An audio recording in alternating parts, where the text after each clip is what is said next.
اور سر ایک بڑی دردناک حدیث ہے ابو ذر غفاری کے بارے میں، وہ حاکم میں ہی ہے، المستدرک الحاکم میں۔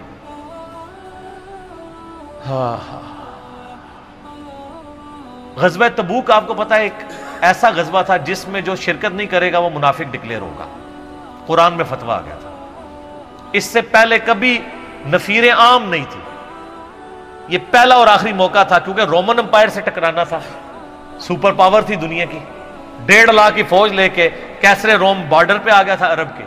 تو نبی علیہ السلام نے اناؤنسمنٹ کی کہ بھئی اب سب نے جانا ہے، جو نہیں جائے گا منافق شمار ہوگا، الا یہ کہ کسی کے پاس ریسورسز نہ ہو، یا کوئی مریض ہو، یا کوئی عورت ہو، یا کوئی معذور ہو۔ منافقین آگے بہانے کر رہے تھے، کچھ سادہ لوگ مسلمان بھی اس کا حصہ بن گئے۔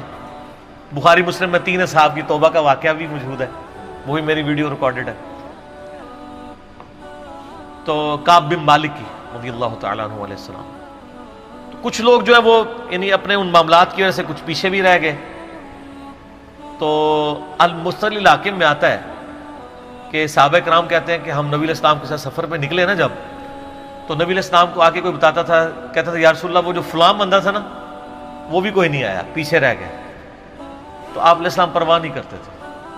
پھر بتایا گیا یا رسول اللہ وہ بھی کوئی نہیں، یعنی جڑے نعرے مارتے سن اچے اچے، جدو ایتھے کسی کو دسایا جائے گا سر وہ تو پکا جڑا یار ہے بیلی وہ بھی کوئی نہیں جائے، تو حضور علیہ السلام کو لوگ نا فیڈ بیک دیتے یا رسول اللہ وہ بھی غائب ہے، وہ بھی نہیں آیا۔ اب 30,000 کے لشکر میں آپ نے کوئی ریکارڈ تو نہیں رکھا تھا، رجسٹر تھا، لیکن کدھر 30,000 بندوں میں کدھر کوئی رکھ سکتا ہے صاحب اس طرح، یا رسول اللہ وہ بھی رہ گیا، وہ بھی۔ تو حضور علیہ السلام کہتے ہیں ٹھیک، آپ فرماتے تھے اللہ چاہے گا تو آ جائے گا، نہیں آئے گا تو نہیں آئے۔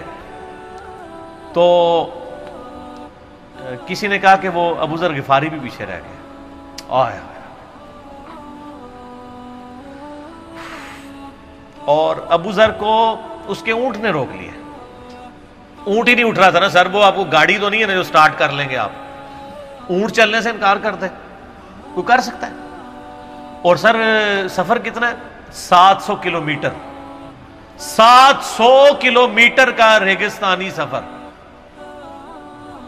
آج کے دور میں بھی کرنا مشکل ہے۔ سائیکل پہ نہیں آپ کر سکتے، پیدل تو آپ سوچ بھی نہیں سکتے، اونٹ کے بغیر کیسے ہو سکتا ہے؟ جس میں آپ کو اونٹ اس لیے بھی ضروری ہے کہ اس کے اوپر آپ نے سامان لادنا ہے، پانی نہیں راستے میں پینا، ریگستان میں تو کئی کلومیٹرز تک کچھ بھی نہیں ہوتا، بھوکے پیاسے مریں گے، پھر آپ قافلے سے بھی جدا ہیں۔ تو ابو ذر غفاری کوشش کرتے رہے کس طریقے اونٹ، اسی دوران قافلہ نکل گیا آگے، تو وہ اونٹ اٹھا ہی نہیں ہے، تو حضرت ابو ذر غفاری نے اپنا سامان اپنی پیٹھ پہ لاد لیا، پیدل چل پڑے ریگستانی سفر میں۔ حاکم کی روایت ہے کہ ہم نے دیکھا دور سے ایک اکیلا شخص آ گیا جس کی پیٹھ کے اوپر بورا لدا ہوا ہے۔ تو نبی علیہ السلام کی آپ محبت دیکھیں، آپ نے فرمایا کہ تو ابو ذر ہو جا، یعنی جو آنے والا شخص ہے تو ابو ذر ہو، یعنی حضور نے خواہش کا اظہار کیا۔ آپ کو نظر تو نہیں آ رہا تھا یہ کون آ رہا ہے، آپ کی محبت، آپ کو پتا تھا ابو ذر غفاری نہیں رہ سکتا پیچھے۔ تو صحابہ کہتے ہیں آپ نے فرمایا تو ابو ذر ہو جا، تو صحابہ کہتے ہیں تھوڑی دیر بعد جب وہ قریب آئے تو ہم نے پہچان لیا ابو ذر غفاری ہیں۔ تو جب ہم نے پہچان لیا نا تو حضور علیہ السلام نے ان کے پہنچنے سے پہلے آپ نے فرمایا ابو ذر کو دیکھو اکیلا آ رہا ہے، اکیلے ہی دنیا سے جائے گا اور قیامت دن بھی اکیلا اٹھایا جائے گا۔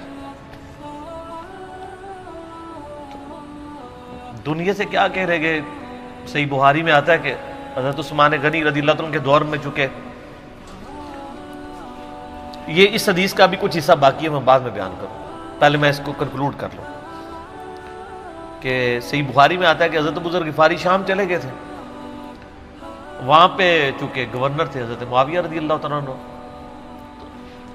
وہ قرآن کی وہ جو سورہ توبہ کی آیات ہے نا کہ جو لوگ سونا اور چاندی جوڑ کے رکھتے ہیں یہ گرم کر کے ان کی پیٹھوں پہ، ان کے ماتھے کے اوپر لگایا جائے گا قیامت والے دن، تو وہ یہ آیت پڑھا کرتے تھے، اور حضرت معاویہ سے ان کا جھگڑا رہتا تھا کہ تم لوگ جو یہ مال جوڑ رہے ہو نا اور یہ اتنے خزانے تم لوگوں نے بنا لیے ہیں، یہ نبی علیہ السلام کی تعلیمات کے خلاف ہے۔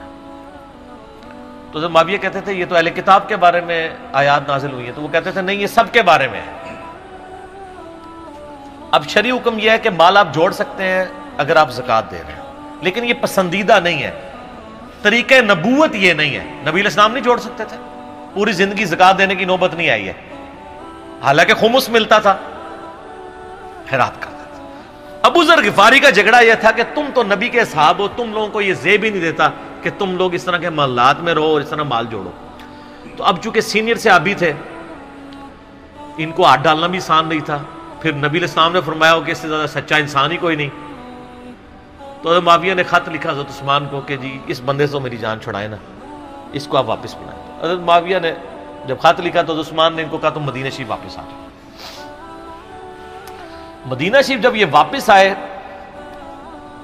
تو صحیح بخاری میں آتا ہے کہ لوگوں کا جھمگٹا لگ گیا بزرگ غفاری کے گرد، لوگوں کو پتا تھا یہ تو بڑا یعنی زہد والا بندہ ہے۔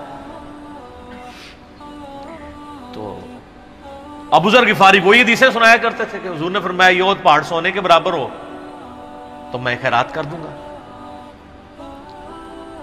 جبکہ باقی صاحب کہتے تھے کہ مال جوڑنا جائز ہے اگر زکوٰۃ کوئی دیتا رہے۔ وہ یہ کہتے تھے کہ یار یہ تم لوگوں کو تو زیب نہیں نہ دیتا، یار تم لوگ تو یہ باتیں نہ کرو، تم لوگ نبی کی صحبت یافتہ ہو، تم لوگوں کو تو زہد ہونی چاہیے تم لوگوں کی زندگی میں۔ اب لوگوں کا ہجوم ان کے گرد لگ گیا اور پھر حضرت عثمان نے ان کو خلیفہ وقت بلایا اور کہا کہ یار تو خود ہی مدینہ شریف چھوڑ کے یہاں سے چلا جا، تیری وجہ سے فتنہ کھڑا ہوا ہے۔ تو حضرت عثمان نے کہا میں نے تو نبی علیہ السلام سے سنا تھا کہ حکمرانوں کی اطاعت کرنا، صبر کر لینا۔ تو ایک زبدہ نامی کا ایک گاؤں تھا مدینہ شریف کے پاس، شہر سے ہٹ کے، تو وہ پھر وہاں پہ ہجرت کر گئے۔ آپ دیکھیں ریونج کیسا تھا، لوگ کتنے ڈرے ہوئے تھے کہ ابو ذر اپنی بوڑھا شخص 80-90 سال کا بابا اپنی ایک بڑھیا بیوی کو لے کے اس عمر میں شہر بدر ہو رہا ہے اکیلا۔ آج نہیں آپ سوچ سکتے کسی جگہ آپ اکیلے جا کے پڑاؤ کریں، کسی بیابان کے اندر، ریگستان کے اندر۔ اس زمانے میں آپ سوچ رہے، آج کل بھی آپ مدینہ شریف کے گرد چلے جائیں تو آپ وہاں نہیں ایک رات بھی نہیں گزار سکتے۔ تو کوئی شخص حضرت ابو ذر غفاری کو سی آف کرنے نہیں آیا سوائے حضرت علی کے، اور وہ بھی مدینے کی باؤنڈری تک آئے۔ ان کو پتا تھا ان کے سٹانس کے بارے میں، اور حضرت علی نے ان کو جب سی آف کیا تو کہا کہ میں چونکہ حکمران وقت کی اطاعت کا پابند ہوں، میں مدینے کی باؤنڈری سے باہر نہیں جاؤں گا۔ اگر مجھے کوئی اس طرح کا یعنی حکم کی اجازت مل جاتی تو میں تیرے ساتھ جاتا۔ ایران والوں نے حضرت علی علیہ السلام کے زندگی کے آخری 10 سال کے اوپر ایک فلم بنائی ہے، امام علی علیہ السلام۔ اس میں ابو ذر غفاری کے سارے واقعات انہوں نے فلمائے ہیں سر، دیکھنے والے جب مولا علی چھوڑنے آتے ہیں، پھر جو ان کی ڈیبیٹس ہوتی ہیں مدینہ شریف میں لوگوں کے ساتھ، وہ ساری انہوں نے ویڈیو میں فلما دی۔ پھر یہ چلے گئے وہاں پہ رہنا شروع ہو گئے۔ اب اس حدیث کی طرف واپس آ جائیں جو فرمایا آپ علیہ السلام نے اکیلے ہی مرے گا۔ تو ابو ذر غفاری، اس حاکم کی روایت میں آتا ہے ابو ذر غفاری کی موت کا وقت قریب آ گیا، صرف بیوی ہے پاس۔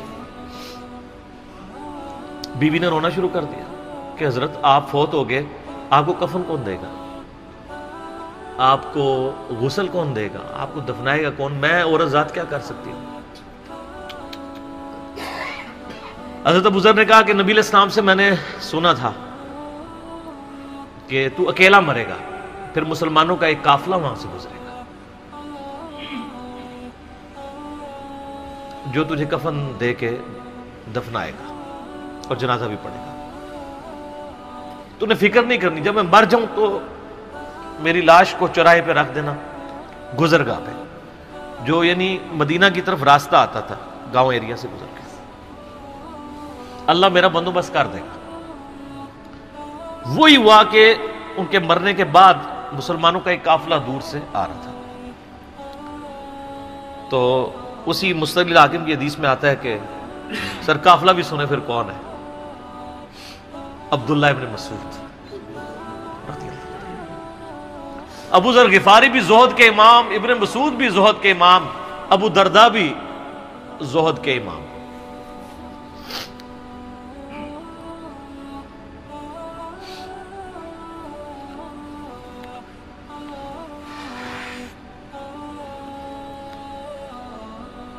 ابن مسعود رضی اللہ تعالیٰ عنہ جب وہاں پہ رکے، ان کو تو نہیں پتا تھا یہ کون ہے، تو انہوں نے کہا بی بی کیا ہوا؟ ان کا میرا خامند مر گیا ہے۔ ان کا یہ کون ہے؟ تو انہوں نے کہا ابو ذر غفاری۔ عبداللہ ابن مسعود کی چیخ نکل گئی، چیخ ماری انہوں نے۔ ان کا واہ، اللہ کے نبی نے فرمایا تھا کہ ابو ذر اکیلا آ رہا ہے تبوک کے موقع پہ، دنیا سے بھی اکیلا جائے گا، اور قیامت الدن بھی اکیلا اٹھایا جائے گا۔ یعنی اب اسی سرزمین سے ہی اس نے اٹھنا ہے نا، ہر بندے نے اپنی قبر سے اٹھنا ہے، یعنی وہ مسلمانوں کے قبرستان میں بھی دفن نہیں۔ ایک یہ جو مزار کی رٹ لگائے پھرتے ہیں، میں ان سے پوچھتا ہوں تمہارے بابوں کی کیا اوقات ہے؟ ابو ذر غفاری کا مزار دکھاؤ کدھر ہے؟ جو اس روئے ارض پہ نیلی چھتری کے نیچے سچا ترین انسان جس کو اللہ کے نبی کہہ رہے ہیں، اس کا کوئی مزار نہیں ہے۔ غریب المتنی میں مرا ہے، اس کی قبر بھی ایسی جگہ ہے جہاں مسلمانوں کے پاس قبریں بھی کوئی نہیں ہے، ایک ریگستان میں اکیلی قبر ہے، اس قبر کا بھی کسی کو نہیں پتا، اس پہ کوئی مزار بھی نہیں ہے، اور قیامت الدین بھی اکیلا اٹھایا جائے گا، یعنی قیامت تک وہاں پہ کوئی قبرستان بھی نہیں بنے گا۔ ظاہر نبی علیہ السلام کی یہ بھی خبر ہے، تو کیا وہ ناکام ہو گیا ہے؟ اگر مزارات ہی دلیل ہے کامیابی کی، تو عبداللہ ابن مسعود رضی اللہ تعالیٰ نے ان کو غسل دیا، کفن دیا اور دفنا دیا۔ یہ پوری ڈیٹیلز آپ کو المستدل حاکم میں مل جائیں گے۔ تو ابو ذر غفاری ان چند شخصیات میں سے ہیں جن میں پوری امت کا اتفاق ہے ان کی نیکوکاری کے اوپر۔ شیعہ بھی ان کو بہت رسپیکٹ دیتے ہیں، اہل سنت بھی دیتے ہیں، صوفیاء کے ہاں بھی ان کو امام مانا جاتا ہے زہد کی وجہ سے۔ آپ تصوف کی جتنی کتابیں پڑھیں، چاہے امام غزالی کی ہوں، رسالہ قشیریہ پڑھیں، اور لوگوں کو بھی پڑھنا شروع کریں، تو ابو ذر غفاری آپ کو زہد کے امام کے طور پہ ملیں گے کہ ان کی زندگی میں یعنی یہ زہد تھا کہ انہوں نے کس طرح کی زندگی گزاری ہے۔ سر لوگ مجمع میں مرتے ہیں، ان کو یاد کوئی نہیں کرتا، اور ابو ذر غفاری کو آج بھی دنیا یاد کر رہی ہے، ہم بھی یاد کر رہے ہیں رضی اللہ تعالیٰ عنہ علیہ السلام۔ اللہ تعالیٰ قیامت والے دن ہمیں ایسے نیکوکار لوگوں کا ساتھ نصیب فرمائے، آمین ثم آمین۔